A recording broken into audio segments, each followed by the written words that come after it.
alaikum. Welcome my dear lovely here Master House 24. I am Mohammad Mukhtar Hussain. English is from Mohammed Academy. সবাইকে স্বাগতম শুভেচ্ছা এবং অনেক অনেক ভালোবাসা জানাই। তোমরা তারা এসএসসি এইচএসসি দাখিল ফাইনাল পরীক্ষা এবারে দিচ্ছ।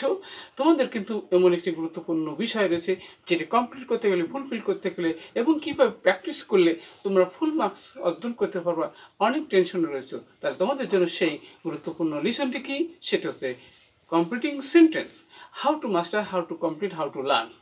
কীভাবে প্র্যাকটিস করলে ফুল মার্ক 100% কনফার্ম পাবা, যেটি জিপি 5 পাওয়ার জন্য ভেরি ভেরি ইম্পর্টেন্ট।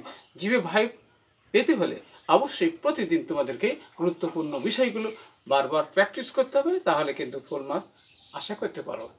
ওকে, তাহলে চলো যাই। আর তোমরা যারা আমার চ্যানেলে নতুন রয়েছো অবশ্যই চ্যানেলকে সাবস্ক্রাইব করে নেবে নিত্য নতুন ভিডিও নোটিফিকেশন মোবাইল ল্যাপটপ কম্পিউটারে পেতে চাইলে। আর যারা সাবস্ক্রাইব করছো thank you so much. So now talk I go to our room whiteboard, try to understand to this lesson completing sentence master practice, how to learn, how to complete. So get start. Hello my dear love viewers, আর বুঝলাম SSC এবং HSC final পরীক্ষা দিবা, যেটা তোমাদের mastering completing sentence কীভাবে master করতে হবে, আয়ত্ত করতে হবে, হাউ টু ফুলফিল, কীভাবে ফুলফিল করতে হবে, হাউ টু প্র্যাকটিস, কীভাবে প্র্যাকটিস করলে তোমরা 5 মিনিটসে ফুল মার্কস পাবা 100% কনফার্ম। আমাদের এপিসোড হলো 118, 118তম ভিডিও। আর এই কমপ্লিটিং সেন্টেন্স যখনই তোমরা ফুলফিল করবা, কমপ্লিট করবা, কী কী বিষয় তোমাদেরকে আইডিয়া থাকতে হবে, তাহলে কিন্তু ফুল মার্কস অর্জন করতে পারবা। তাহলে সেখানে তোমরা জানতে পারবা ইট ইজ হাই টাইম দিয়ে কিন্তু অনেক কমপ্লিটিং সেন্টেন্স থাকে, সেটা ফুলফিল করতে হবে কীভাবে। আর একটা বিষয় রয়েছে বন্ধুরা, হার্ডলি হোয়েন দ্বারা যদি কোনো কনজাংশন কোনো সেন্টেন্স থাকে, এই কনজাংশনটি ব্যবহারের মাধ্যমে কীভাবে সেন্টেন্সটি ফুলফিল কমপ্লিট করবে। How to use phrase as though কিন্তু আর একটা ইম্পর্টেন্ট কনজাংশন, যেটির মাধ্যমে আমরা সেন্টেন্সকে পরিপূর্ণ করতে পারি, কমপ্লিট করতে পারি। আজকের ভিডিও সেটি জানতে চলেছো। হাউ টু ইউজ লেস্ট কিন্তু আর একটা ইম্পর্টেন্ট কনজাংশন, এটি প্রায় এসে থাকে বিভিন্ন কলেজে টেস্ট পেপারে, আমরা বোর্ড কোশ্চেনে দেখতে পাই, যার কারণে অবশ্যই ইম্পর্টেন্ট। থার্ড কন্ডিশনাল আর একটা ইম্পর্টেন্ট, এটা কিন্তু প্রায় আসে। আর এটি তোমরা বেশি বেশি প্র্যাকটিস করো, তাহলে আশা করি ফুল মার্কস পাবো। আমার সাথে থাকো বিষয়টি জানতে। ওকে, তাহলে প্রথমে দেখো বন্ধুরা, ইট ইজ হাই টাইম রয়েছে, তারপর কিন্তু এখানে সাবজেক্ট রয়েছে। যখনই ইট ইজ হাই টাইম থাকবে, সাবজেক্ট থাকলে, তখন ভার্ব কিন্তু কি হবে, পাস্ট টেন্স হবে। তাহলে আমরা লিখবো কি, যে টুক কিল হার্ড প্রিপারেশন, প্রিপারেশন, এখানে আমাদের শক্ত প্রস্তুতি নিতে হবে ফর দ্য এক্সাম, পরীক্ষার জন্য। Scarcely had we finish our duty, আমাদের ডিউটি কর্তব্য শেষ করতে না করতে, এখানে কি when we war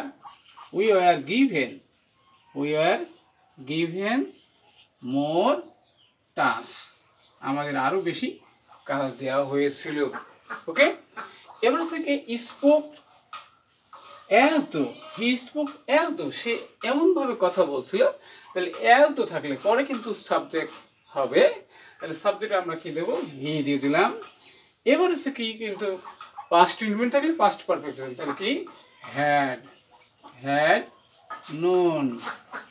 known EVRY everything, সে সব কিছু জানতো। ওকে, নেক্সট হচ্ছে বন্ধুরা, এখানে বন্ধুরা দেখো যে লেস্ট হচ্ছে, কিন্তু আমরা বলছিলাম যে লেস্ট থাকলে কীভাবে সেটা ফুলফিল করবে। স্টুডেন্টস আর স্টাডিং হার্ড, ছাত্ররা শক্ত করে পড়াশোনা করছে, কিসের ভয়ে, তাহলে ভয় যদি থাকে তাহলে দে শুড, এবারে ফেইল ইন দি এক্সাম, তাহলে পরীক্ষায় ফেলের ভয়ে তারা শক্ত করে পড়াশোনা করছে, তোমাদেরও করতে হবে। ওকে, নেক্সট হচ্ছে বন্ধুরা, if he had utilize his time properly, যদি তার সময় সঠিকভাবে ব্যবহার করত তাহলে কি হতো, তাহলে এখানে থার্ড কন্ডিশন, তাহলে হি উড এখানে হ্যাভ গট, এখানে ফুল মার্কস অর GPA 5, অবশ্যই GPA 5 পেতো, ভালো নাম্বার পেতো। ওকে, তাহলে in this way if you practice board question, বিভিন্ন টেস্ট পেপার বেশি বেশি কি প্র্যাকটিস করো, সলভ করো, স্টাডি করো, প্র্যাকটিস করো, অবশ্যই তোমরা ফুল মার্কস 100% কনফার্ম পাবা। আজকে ভিডিওটি কেমন লাগছে এবং কি বিষয়ে ভিডিও দেখতে চাও দ্রুত কমেন্টস করে জানিয়ে দেবো। সবার সুন্দর সাকসেসফুল জীবন কামনা করে এখানে শেষ করছি। আল্লাহ হাফেজ।